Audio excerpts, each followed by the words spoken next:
What's going on, YouTube family? T.O. here, Simplistic Fishing, back at you tonight with some more lake breakdowns. This is going to be a pretty good week. I've got 3 different lakes to break down. I'm also working on several other lakes. So this week, we're going to start off tonight with Lake Hawkins. This is down there in Hawkins, Texas, a little lake in East Texas. Then we're going to move over. We're going to go way south.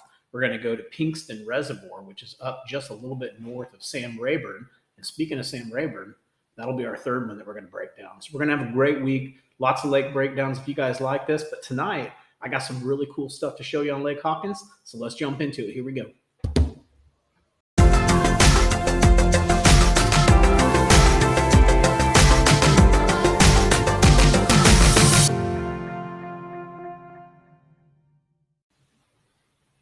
Let's start off talking about a few things about Lake Hawkins that was pretty cool that I found out. So first off, I'm going to be able to pull this off for all the other maps too. So I'm pretty excited about that. I don't know if Texas Park and Wildlife offers this for every single lake, but I did spot check a few of these smaller lakes and they do offer it for all of them. So I'm super excited. So let's talk about what I found here. So just went out to Texas Park and Wildlife's homepage. This tells me a little bit about the lake, especially when I'm breaking down a lake that I'm not familiar with. This is one of those lakes that I haven't fished yet. So I always like to go out here to Texas Park and Wildlife and really just look and see what I'm dealing with. 633-acre lake, about 30-foot maximum depth.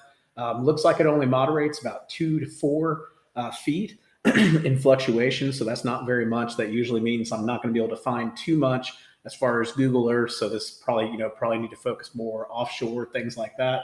But as I'm coming through here, I'll always go down here and look at the predominant fish species and take a look and just see, if the largemouth bass is good or excellent. I'll usually break down the lake. If it's fair or poor, I'm usually a little bit iffy. But this kind of tells you everything about the lake. Now, what I did notice, and I guess it's been here the whole entire time, I've never noticed it before, is I did know that they do put brush piles over here on the right side. And if they do any type of brush piles in those lakes, they'll set them there and put coordinates there for you. And then you can import those into Google Earth and then export those out off into your graphs. But I never really paid any attention to over here, and I don't know how I missed this, but a lot of them have these contour maps. These contour maps are awesome when you bring them into Google Earth. So let's go ahead and jump over and let's talk about all the stuff we found in Google Earth, and then I'll show you how we bring these contour maps into Google Earth for these little bitty lakes that our graphs don't have the contour maps on.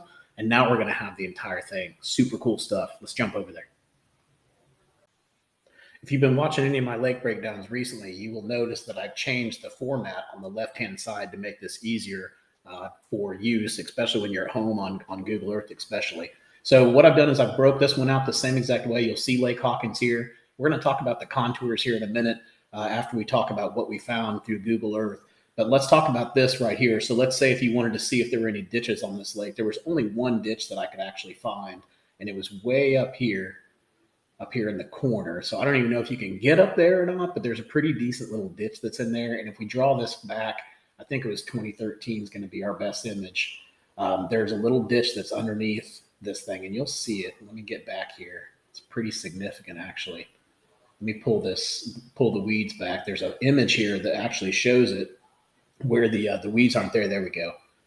And you can see here we got a pretty good little ditch that's back in there. So that's the only ditch that I actually found on this lake. Now, again, with the fluctuation not being a ton, it's not gonna uncover too much for us. Now, when we go down into rocks and brush piles, we got a lot of good stuff there. So if I pull this back, this is going to show us all the rocks and brush piles basically that I found on the map. So if I uncheck ramps, this is only going to show us rocks and brush piles, which is pretty cool because then you can kind of map out your day on how you want to fish this thing. So let's start over here on this side and let's just work our way up and back around. So it did find some stuff over in here. There was some debris you can see right here, down here, where you can see the water's drawing back pretty good and there's some debris in there. So if that debris is still there, that could be a really good spot to fish around.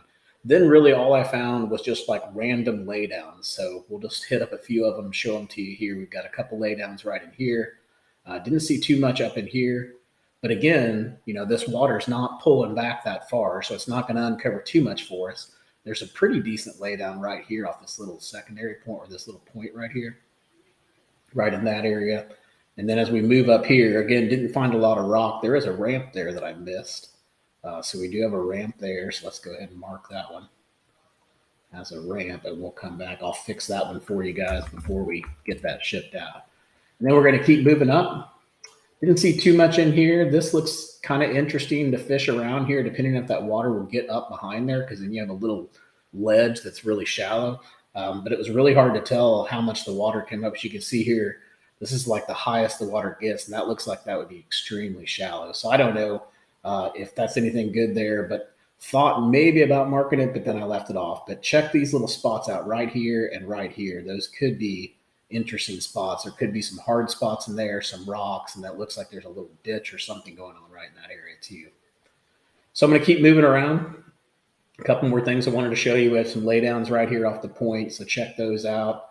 Got some more laydowns back here in this little pocket right off the edge, so right behind the vegetation. You can see it right there when I zoom into it. And there are a few laydowns here and there, but I only marked like the major ones, the ones that looked really good to me. So I'm going to go back here. I marked this as a hard spot, and you can tell. Let me draw this back a little bit. See if we can get a little better image of that hard spot. I don't know if we're going to be able to or not. I think that's about as good as we're going to get. So right in there, it looks like maybe an old roadbed or something. I couldn't tell, but that looks like a hard spot right there. So definitely check that spot out. We've got a couple more laydowns that are back in here. You can see these pretty good. Two there, and then another one right there. We've got another laydown right here along the bank line. And then moving on up here, we just got some more laydowns over here, just scattered around.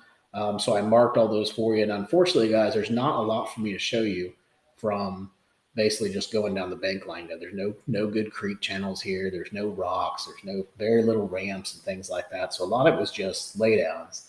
But I'll show you guys some good stuff on the offshore stuff that I really like about this. But I do like these laydowns. Like you come here, you got about 5 different laydowns going right down this bank line. You got vegetation around that bank line as well. Those could be key spots that you just set up on because you've got really good setup there. You got great cover, plus you've got the laydowns, so you could hit each one of these points and maybe fish each one of them 5 or 10 minutes as opposed to just blowing down that bank line. So pay attention to where these laydowns are. They seem to be kind of on select bank lines, but I think those are going to be your hotter bank lines when they're being more attracted to the laydowns. So it's really just going to be a season type thing.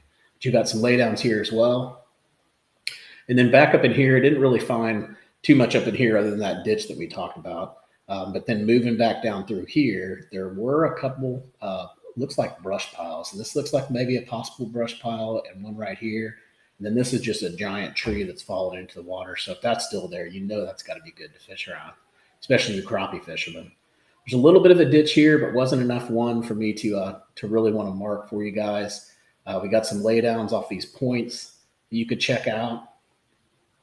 And then moving around this point, we've got 3 little laydowns right in here. Let's zoom in here and take a look at them real quick. But there's one right there, one there. This looks like an old roadbed as well. But it's really hard to tell. Again, with this lake not fluctuating, it's not giving much away to me. We've got another laydown right here as well. I'm going to pull back, kind of show you guys where I'm at. I'm getting down back to this main lake point. So we get down around this main lake point, and on the back side of it, there were a couple different laydowns right here. This looks like a fairly steep bank line in here, and we'll see it here in a minute when we look at the contours. We got a laydown right here and a laydown right there as well. Now pulling back into this cove, just found a couple things. There was some rock that was back in here, which I don't know why this rock is in here. I thought we had rock somewhere else, but there's some rock in here. So there was very little rock on this lake, very, very little. In fact, I think that's why we don't even have a rock. We don't even have a rock folder, because it's rock laydowns and brush, because there were so few rocks on this lake. So that could be a good spot, one of the few spots where you can actually find rock. We've also got laydowns in here, and then a couple laydowns back here in this pocket or cove or whatever you want to call it. You can tell we've got a lot of standing timber and things like that. This could be good to fish around right in here too. And then check out these laydowns that are over here. So then moving on down through here, didn't see too much, not too much at all, but then right in here, did find a couple laydowns right in here. We've got boat ramps that are in here as well, which earlier I marked that as a ramp, and I bet I've already marked it, but I'll show you guys those here in a minute. And then we've got the riprap down here. Again, one of the few spots we are actually going to find rock down on the dam and that little dock that I told you that was right up there. So then keep moving up here. We've got a couple laydowns, pretty decent laydown right here. I doubt that one's been removed. That one looks pretty significant. So that could be a really good one. And then move it up here off of this side, going off the edge of this point right here. You got a couple laydowns that are kind of buried out here. This one's pretty decent size. This looks like you got multiple ones right in here in this area. Again, if you notice, I'm not seeing a ton of rock on this lake, so it's just a bunch of sandy kind of bottom, almost a lot like Rayburn was. There's a ramp there as well. We'll talk about those in a minute. And then I believe we are back up where we started, where the debris was right in here by that dock. So the next thing we want to look at, we've talked about the rocks and the debris. We've talked about the ditches. The last thing we really have to talk about is just all of the ramps. So I'm not going to point each one of those out to you guys, but you can see here that we've marked each one of those. So that ramp was marked.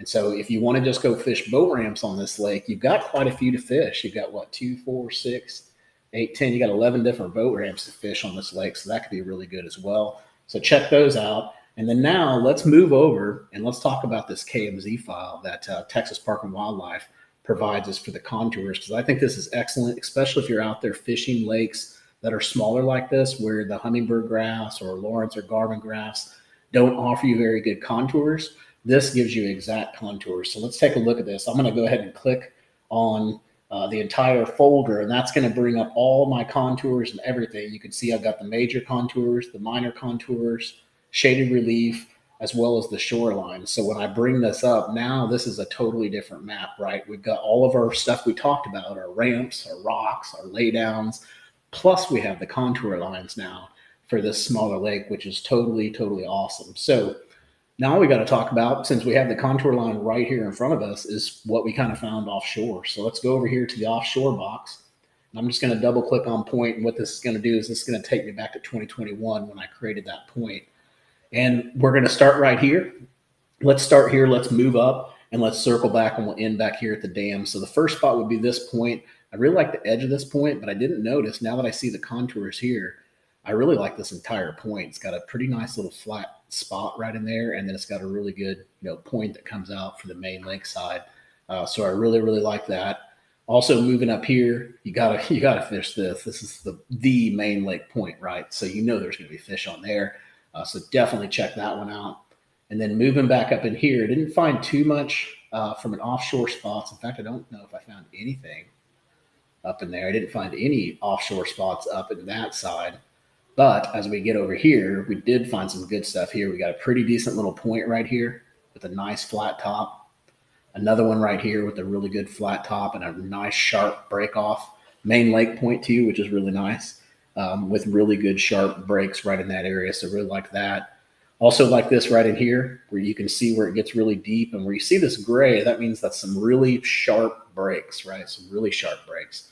So you definitely would want to look in there. You may even want to come out here, if you're a Google Earth freak like me, and mark these little shady spots right in here and maybe right in here, because something's going on right here to make that gray like that. So look at that. Maybe even look at this bank line back here. It looks like it's got some pretty good depth to it as well. So having this contour line on here is really, really cool. I hope I can start adding this for you guys for all the lakes that we break down. I don't know if it does it for the major lakes, and I don't even know if we want to do it for the major lakes because we have all of the good mapping. But for these smaller lakes that we have out here in Texas, the ability to pull up the contour maps is absolutely huge, and should really help us find some fish. So guys, that wraps us up. That tells us everything about Lake Hawkins. You've got the contours, you've got the laydowns, the debris, the ramps. Heck, I think you got everything you need, right? So go out there, go fish Lake Hawkins, enjoy it, man. I hope you catch your PB, and make sure to hit that subscribe button down on our channel if you haven't done that yet. And if you want these waypoints and all of this stuff together, package it up on an SD card so you can put it in your graph, just go out to simplisticfishing.com and we can hook you up. Talk to you soon, guys. Take it easy.